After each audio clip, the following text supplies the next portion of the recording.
Hai guys, kembali lagi bersama saya Theodor Edgar Sondak di podcast kami Ngopi SI. Hari ini di episode kami yang keempat, kami ditemani bersama guest kami, yaitu boleh diperkenalkan dirinya. Halo, nama aku Misael Winarta dari SI23. Dan nama aku Olivia dari SI24. Thank you for having us. Nih, jadi boleh nih dimulai dengan eh, lebih kenalin diri sendiri kalian lagi dan latar belakang kalian di organisasi-organisasi kalian gitu. Oke, kalau dari aku ikut himpunan. Oh, perkenalan ulang ya. Ya, nama aku Misael, SI23, dan aku mengikuti organisasi di himpunan SI ini sebagai koordinator akademik dan non-akademik. Lalu ada eh, ikut beberapa panitia juga di dalam himpunan. Ada kemarin baru selesai Konfis, ada tutoring, ada Sportify dan lain-lain. Widih, luar biasa, luar biasa. Kalau oleh? Oke. Sebelumnya belum dikenalin nih, ini calon ketua guys. Oh iya, Oh, widih. ini juga. Calon ketua. Oh iya, jadi mereka ini calon ketua dua-duanya dari paslon pertama dan paslon kedua ya guys ya. Dua. Jadi mereka ingin menyiapkan diri untuk menjadi ketua dan mereka sendiri memiliki wakil ketua mereka masing-masing untuk himpunan kami Sistem Informasi. Boleh dilanjutkan tadi? Oke, lanjut. Kalau dari aku, background organisasi aku mulai berorganisasi di SMA. OSIS SMA. Awalnya tuh aku mau masuk di OSIS SMP kan. Tapi dari orang tua sendiri kayak bilang, kamu lihat aja dulu temen-temen kalau masuk OSIS itu sesibuk apa, karena kan utamanya kamu tuh akademik gitu. Jadi jangan sampai gara-gara OSIS nanti bakal banyak bolos-bolos kelas gitu. Dan ya udah dong, tahun pertama pas kelas 7 aku nggak masuk OSIS nih. Kelas 8 masih nggak daftar juga karena emang teman-teman yang kayak teman main aku tuh nggak gitu daftar. Dan ternyata pas 8 kan ada COVID-19, jadi akhirnya online gitu. Dan selama online itu ya nggak tertarik lah ya masuk organisasi. Kalau online gimana sih rasanya. Jadi pas masuk SMA itu kelas 11 itu first chance setelah COVID dan last chance karena kelas 12 udah nggak bisa daftar lagi. Jadi aku daftar dan pas ikut aku dimasukin jadi koordinator divisi divisi pendidikan. Dan itu divisi yang lumayan sangat sibuk ya. Jadi aku agak rada shock juga baru pertama kali masuk organisasi, terus dimasukinnya jadi koordinator SMA divisi pendidikan. Tapi itu kita kerjanya nggak sendiri. Karena OSIS SMP dan SMA di sekolahku dulu SDHDM ya, itu kerjanya bareng. Jadi aku kerja bareng sama koordinator OSIS SMP-nya gitu. Dan dari situ pertama kali pengalaman organisasi, terus ada juga kepanitiaan SDHDM DHKAP 2020, lupa 2020 berapa, pokoknya 2020-an lah ya. Itu aku jadi koordinator bagian administrasi. Dan pas masuk ke UPH pertama kali itu aku masuk ke kepanitiaan Falcon kan, jadi anggota dari apa ya namanya, publikasi dan content creating. Lalu ada company visit juga yang kemarin nih, ketua company visit gitu. Aku juga ikut.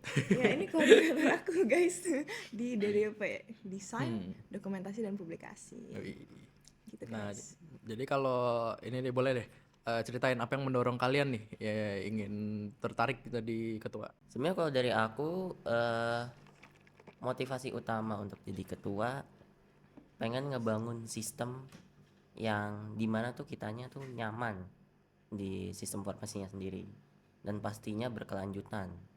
Makanya kita punya slogan building an integrated ecosystem for endless impact.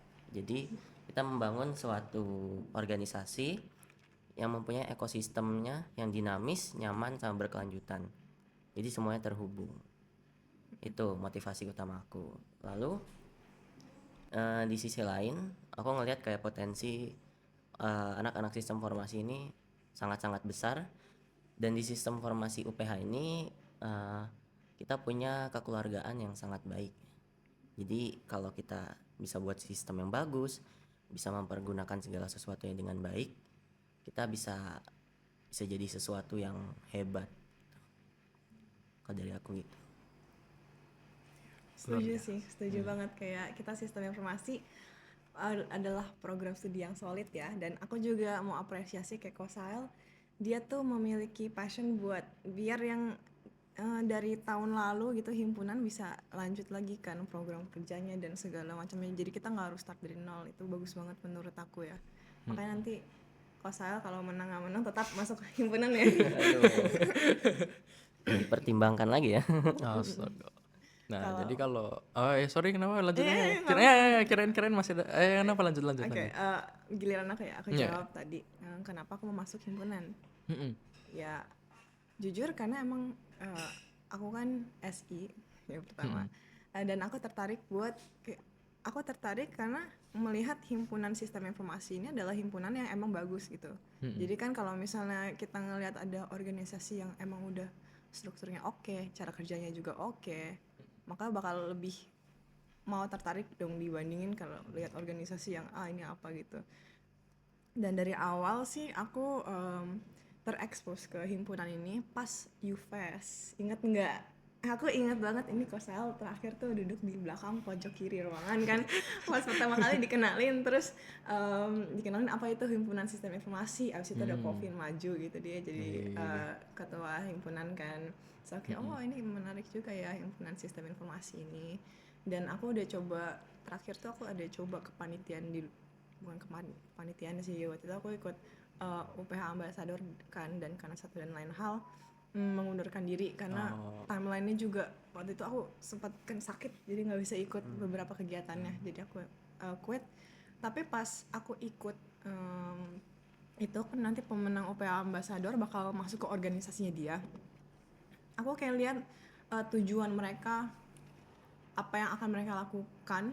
Di situ aku merasa kayak kayaknya ini aku nggak merasa cocok deh di sini, karena dalam hatiku tuh aku mau melakukan hal-hal kegiatan yang memang kayak masih berhubungan dengan program studi kita gitu, jurusan kita, karena emang passion aku dari awal tuh pengen masuk ke dunia teknologi. Jadi menurut aku ya paling oke mending masuk ke organisasi yang memang berhubungan dengan passion dan minat aku di situ. Kamu passion sama interest ke teknologinya dari mana?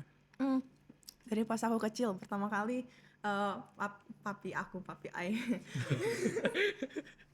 papi aku tuh ajarin aku cara pakai Yahoo buat email mami waktu itu.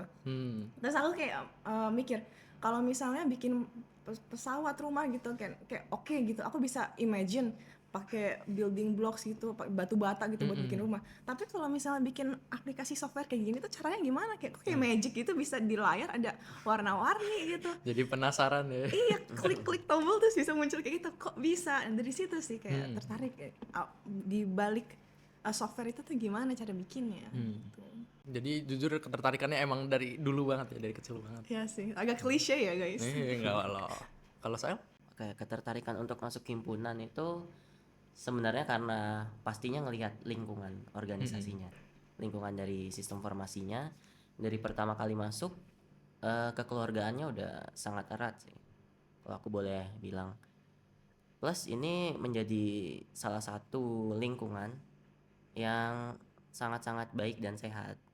Jadi kalau misalkan kita bisa bangun sistem yang oke, yang bagus, ini bisa jadi suatu yang keren aja menurut aku. Tapi yang benar-benar ngedorong itu untuk masuk himpunan tuh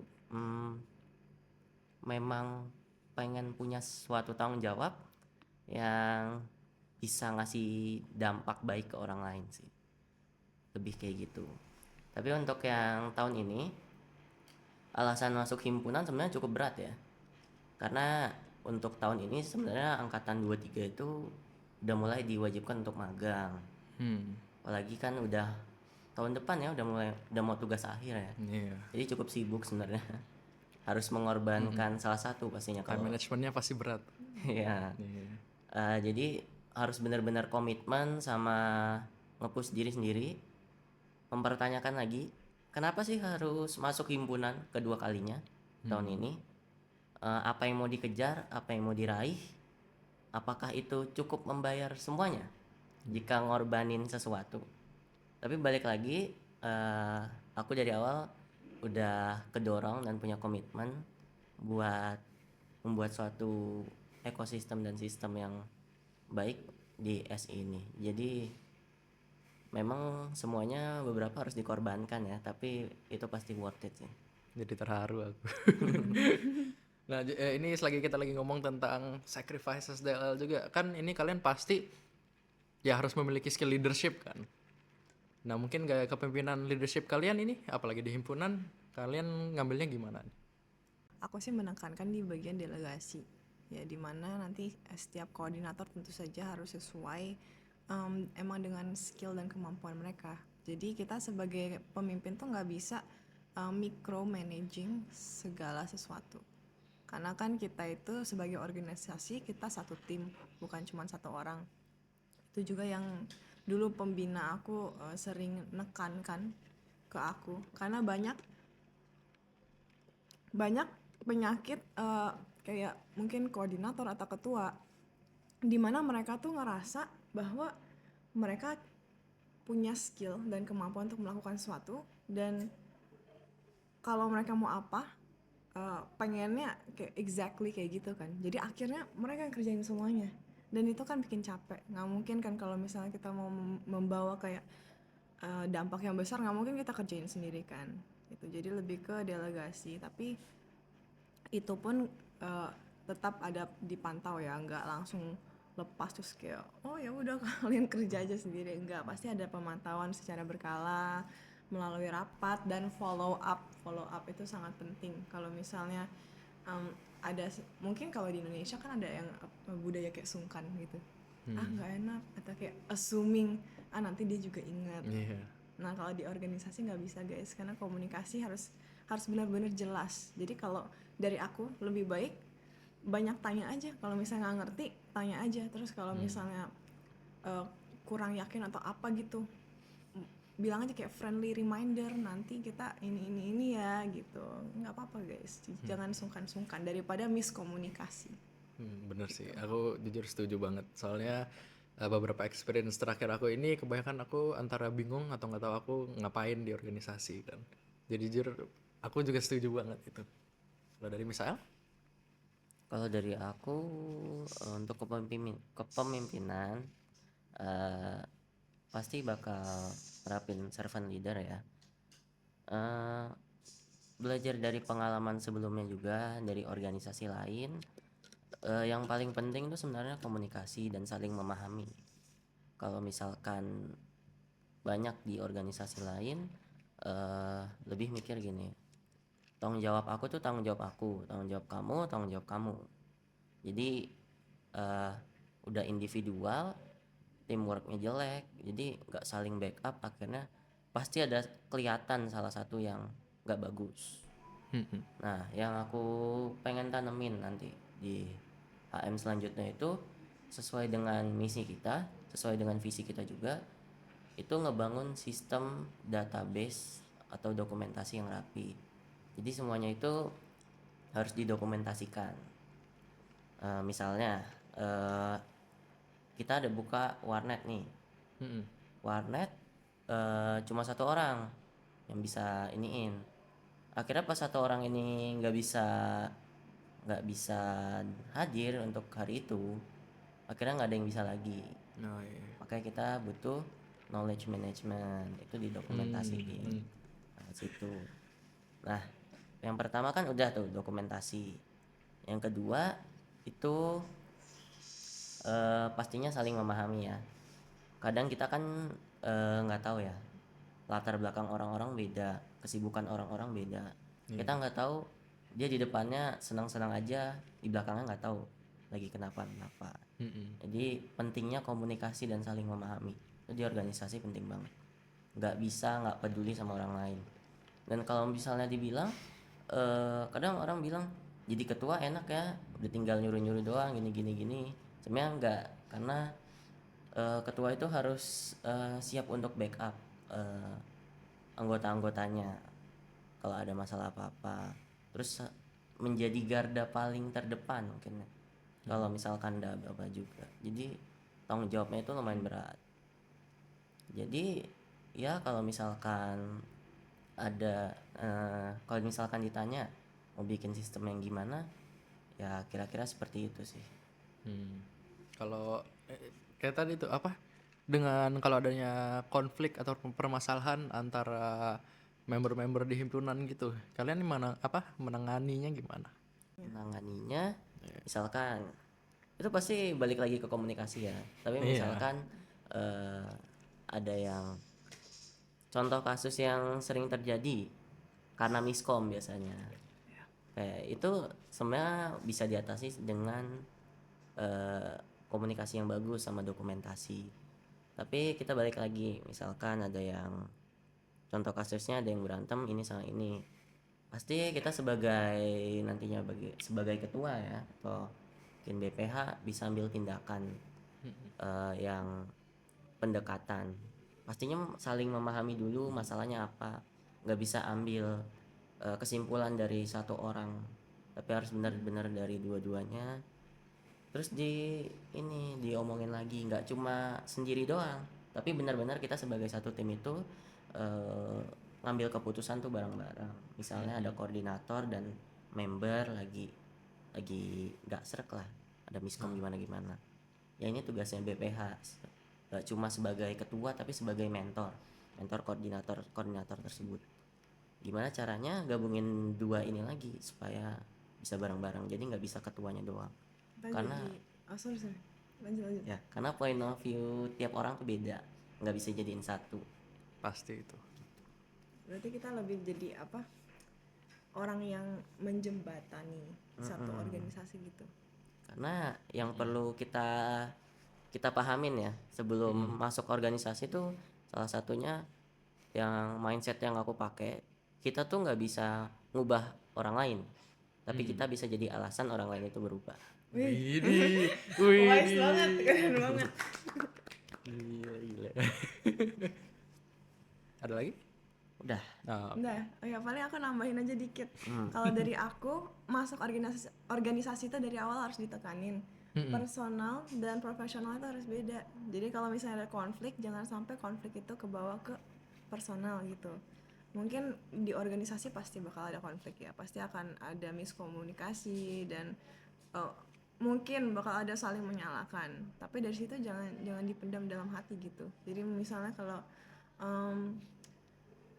kalau misalnya misal Hamin satu acara itu pasti ada suatu pressure yang gede gitu, dan nggak, apalagi kayak koordinator dan ketuanya pasti karena di bawah tekanan yang besar, mereka nggak bisa selamanya tuh kayak harus sabar, ngomongnya sopan lembut, pasti bakal ada kayak keslip up di mana gitu, mungkin nggak sengaja ngebentak atau apa gitu. Dan dari situ kita juga harus saling pengertian ya, nggak bisa karena itu jadi ada yang sakit hati atau gimana gitu. Jadi mungkin hari ini kita agak duar gitu gara-gara bentar lagi acara, tapi besoknya udah kalem lagi, ya udah aman. Jadi yang hal-hal yang kemarin, konflik-konflik yang kemarin kalau udah selesai ya udah lupain aja, kita lanjut ke next stepnya. Oke, jadi ini mungkin menurut aku agak terlalu serius ini jadi obrolannya. Apalagi mengenai orang lain gitu kan, mental health DL. Jadi boleh nih, hal apa yang kalian lakuin gitu untuk relax, ngapain tuh? Apalagi kan udah mau menjadi ketua nih, apalagi serius banget nih masalah kepada mental diri sendiri, gimana tuh? Stress management gitu ya. Iya, boleh lah, Bisa, stress bisa, management. Aku penasaran nih sama Kosal. Soalnya Kosal kayak orangnya yang tidak bisa diam dalam hal berorganisasi, banyak banget ikut kegiatan gitu. Kapan istirahat? Iya, Sael sibuk banget sih menurut Iya, aku kapan juga setuju. istirahatnya? Iya.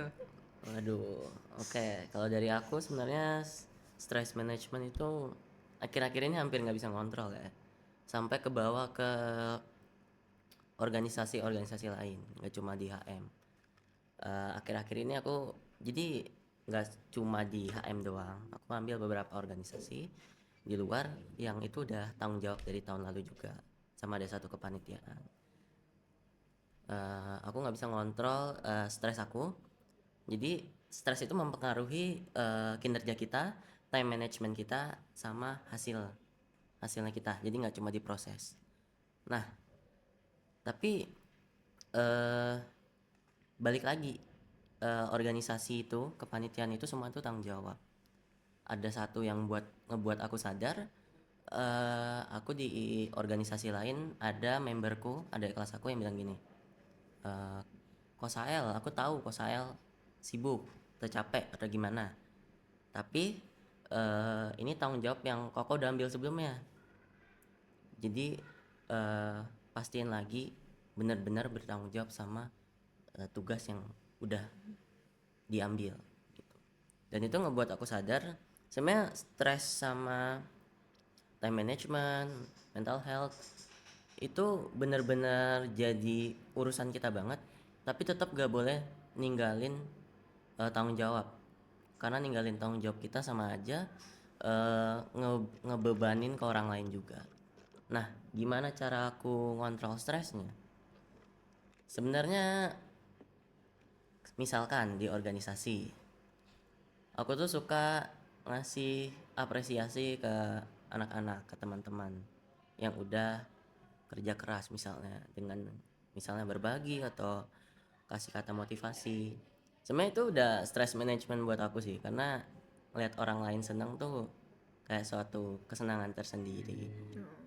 Tapi kalau untuk diri sendiri, stress management tuh bisa hilang dengan situasi yang tenang. Kalau aku misalkan malam-malam minum teh atau kopi itu best banget, langsung bisa nge-planning selanjutnya mau ngapain sih, walaupun eh, cukup padat atau gimana gitu. Tapi malam, jujur sih menurut aku malamnya jangan terlalu malam ya saya. Kemarin itu ada nugas, baru aku bertanya ke Sael itu kayaknya jam 3 atau gimana. Tiba-tiba dia langsung jawab lagi. Astaga. Bukan malam, pagi itu. Iya. Udah pagi ya. Mm-mm. Ini Kalau guys, ini contoh dari Kosael iya, saya kemarin pas kemarin konfis itu lucu di banget. konfis kan, iya. Kita dikasih minuman apa namanya, Pocari Pocari Sweat Sweat, sama ada iya. snacks. Katanya thank you so much Olive Gacor, semangat juga buat broker lainnya. Iya, terima kasih Kosael. Jadi malu. Misalnya apa, jujur sih aku juga apresiasi banget itu yang Pokarinya, soalnya aku juga dapet tuh. Ya tadi kalau dari Olive, Work life balance ya guys. Jadi kayaknya work life balance kalau diterapkan di sekarang tuh lebih ke work life integration, karena kita dengan majunya teknologi kita tuh di push buat available 24/7. Misalnya aku saya jam 3 pagi dia masih jawab gitu kan. Nggak kayak dulu misalnya kalau kerjaan nggak selesai lembur di kantor, nanti kalau udah selesai lembur pulang ke rumah nggak usah mikirin kerjaan. Sekarang di rumah pun masih bisa kerja, work from home. Jadi kalau ke aku lebih ke time management, gimana kita emang harus nyisihin waktu buat istirahat itu. Kadang kita lupa, kayak apalagi buat orang-orang yang workaholic dan suka banget sama kerja, kadang kita lupa buat istirahat. Jadi kalau aku sendiri udah ada time, kayak waktu tertentu emang udah full fokus aja Kak, istirahat, jangan terlalu mikirin tugas ya kan. Kan kita tuh harus tahu kayak waktunya, segala sesuatu kan ada waktunya. Kalau udah kerja kita ya kasih aja full fokus ke kerjaan itu. Kalau misalnya istirahat juga lebih baik kita istirahat, jangan setengah-setengah. Kayak misalnya kalau dari aku sendiri sih paling aku berasa kayak bener-bener nggak mikirin kerjaan tuh pas lagi ke gereja kan hari Minggu. Itu emang waktu yang udah terjadwal karena perginya juga sama keluarga kan, dan di situ ya full fokus dengerin khotbah dan lain-lain. Itu benar-benar nggak ada mikirin kerjaan, dan ya itu berasa sih impactnya dibandingin kalau misalnya kerjaan tuh dibawa dipikirin kemana-mana. Kita punya life quality tuh nggak bakal bagus. Kayak kalau misalnya lagi makan sama keluarga terus isi otaknya tuh kerjaan-kerjaan semua, diajak ngobrol tapi kita lagi main HP balesin kepanitiaan, itu kan kualitas kita sama hubungan kita sama keluarga kan jadi nggak oke. Lebih ke itu sih. jadi menurut Olive ini bagian dari stress management itu time management. Yes. Mm-mm. Dan jangan terlalu terobsesi sama kerjaan kayak nanti dulu kerjaan. Jadi menuhankan kerjaan gitu. Jujur sih bener-bener sedikit terbagi sama prokrastinasi ya. Gimana tuh prokrastinasi? Jadi kan gara-gara harus banget time management kan menurut kamu tadi. Nah kalau dari experience aku sendiri dulu aku susah banget time management. Dan dari aku terasanya jadi prokrastinasi kalau aku nggak bisa memanage time aku dengan baik kan. Aku pernah lakuin setengah-setengah tuh yang kayak kamu bilang, setengah tugas sambil nonton YouTube gitu. Jadinya nggak ada yang selesai, nggak fokus. Relaxnya jadi rasa stres, dan stresnya pun tetap stres, soalnya harus dilakuin. Tapi aku lagi nonton YouTube lah atau gimana kan. Benar-benar mau enjoy tapi nggak bisa enjoy, mau kerja tapi tetap mau enjoy gitu. Iya. Emang itu penyakit zaman kita sekarang. Ya tuh nggak bisa fokus gara-gara Iya. semuanya serba instan. Instagram Reels langsung cuma 5 detik scroll, 5 detik scroll ya kan. Iya, delayed gratification ya jadi. Oke, jadi mungkin nih dari waktu kita kalau bisa dilihat mungkin sudah sangat lama. Sangat lama. Jadi mungkin untuk kami sekarang ini dari situ aja ya. Yes. Oh, dan juga jujur aku bisa merasain banget dari time management, stress management kalian ini pasti berat banget. Terutama ya apalagi dengan organisasi-organisasi lain dan juga yang sedikit lagi karena kalian telah menyalonkan diri untuk menjadi ketua dengan wakil ketua kalian kan. Oh ya dan juga misalnya Winarta akan akan muncul di GKJ. Iya. Nonton guys. Iya, jadi nanti boleh promosi ya. Boleh. Silakan, Jadi silakan. nanti tanggal 27 Juni aku dan ada beberapa anak SI lainnya, gak cuma anak SI, jadi itu Mana Proxia Theater, itu teaternya UPH. Kita akan tampil di GKJ tanggal 27 Juli. Ada 2 show. Boleh untuk ditonton teman-teman. Jadi kalau beli tiketnya itu pakai kode referral Misael ya.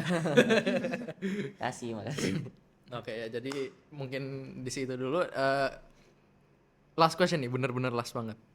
Mungkin berikan satu kalimat terakhir untuk mengapa orang harus memilih kalian menjadi ketua mereka di himpunan. Kenapa kalian harus pilih aku? Karena terserah kalian juga sih, tapi maksudnya lewat kepengurusan aku nantinya, aku benar-benar bakal nanamin sistem yang benar-benar oke dan ekosistem yang nyaman, dinamis dan berkelanjutan. Semua dokumentasi rapi dan semua kepengurusan, semua manajemen dari mahasiswa sistem informasi semuanya bisa senang-senang di ekosistem yang nyaman ini. Jadi vote nomor 1. Wih. Kalau dari Olive deh. Kenapa harus pilih aku? Aku bersama paslon nomor 2 aku dan Catherine. Karena kita mau membuat suatu himpunan yang memang memberikan program-program kerja yang sesuai dengan apa yang mahasiswa dan dosen-dosen perlukan dan juga staff ya. Dan kami juga bukan hanya ingin membuat proker yang keren, tapi kami juga ingin membuat sumber daya manusia dari himpunan kita juga menjadi kayak mahasiswa yang oke dari sifat karakter dan cara kerja. Luar biasa. Vote for two guys. Ya udah, terima kasih Misael Winarta dan Olive untuk sudah join kami. Jadi untuk penutup, kopi apa yang kalian pilih atau minuman apa yang kalian pilih ini? Aku Manuka Honey. Manuka Honey latte ya? Manuka Honey latte. Kok nggak tahu? Kalau misal? Theo salah. Sama aku juga. LT latte tapi pakai vanilla syrup gitu kayaknya. Wih, oke udah. Terima kasih. Thank Bye you. guys. Bye guys.